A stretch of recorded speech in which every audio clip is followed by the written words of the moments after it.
विषाक्त छतु खाई 3 परिवार 11 जन असुस्थ सेमानक मध्यरु 5 जन गुरुतर भंजनगर मेडिकल में भर्ती। रायकिया ब्लॉक बड़बारबा पंचायत पार्टीगुड़ा गाँव में घटी एभली अभावनीय घटना। आज सकाळु जंगलरू किछि छतु तोली आनी तरकारी प्रस्तुत करथिले। ए तरकारी को 3 परिवार बांटी खाइबा परे समस्ते बांती करबा सह मुंड बुलाई तळे पड़ जाइतिले। 2टी आम्बुलेंस रे 3 परिवार समस्त को भंजनगर मेडिकल में भर्ती करा जाइतिला।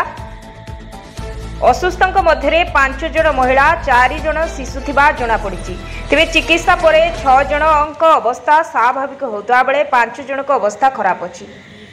तेबे चिकित्सा परे 6 जनक अवस्था स्वाभाविक होता बेले 5 जनक अवस्था खराब अछि। मोना बाबूना नायक पार्टीगुड़ा एमाने बिला आड़े जाइथिले। एबे तो वर्षा लागिछि अदिनिया वर्षा। बिला आड़े कोटे छतु फुटिथिले आनिथिले माने पिला जाक लोक जाक जानि नथिले आनिकी सेटा रुसेई कले। रुसेई करके माने खाइले। खाइला परे खाइ सारिबार 2-3 घंटा गला परे माने बांती स्टार्ट हला। बांती जो स्टार्ट हला एले कोन पाए होउची बोली जानि हला नै। तापर पचारलो एटा कारण कोन तमर समस्त को सब परिवार को कोन पाए होउची। तापर हमर 2टा पिला भी सेटे शामिल थिले। मोर गोटे झियारी आ मो पुतुराटा को 7 वर्ष झियारी की 2.5 वर्ष होइछि। हेले एमानु गले बांती हला। तापर मु बापा को पचारले आसी मु नथिली सोडा जाइथिली। आसी पचारले कोन पाए बांती करछन। बापा कहला नाइ रे गरम पाए होइथिबो होत जीर्ण होनतो बांती करथबे।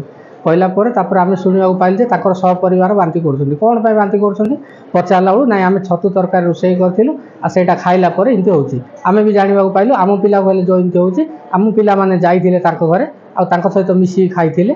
खाइया पे आम पिला कहले होउछि कहिके आमे यथाशीघ्र एम्बुलेंस फोन करके डाकिकी 2टा एम्बुलेंस रे 5 जन ना 10 जन को धरिके आइलु। आदि मेडिकल एबे टिके कमिछि।